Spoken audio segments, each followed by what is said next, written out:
guys, welcome back to our channel app tutorial. I'm going to be showing you guys on how you can activate a key in Steam.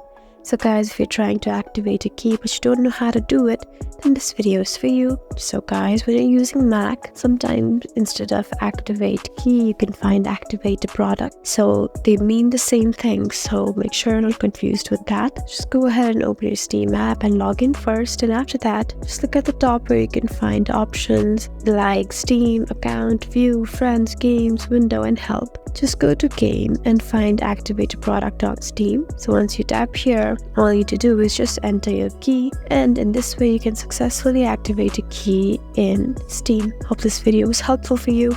If you found this video helpful, please leave us a like and drop us a comment down below. And if you want more helpful videos like these, then please subscribe to our channel. We'll see you again next time. Thank you for watching.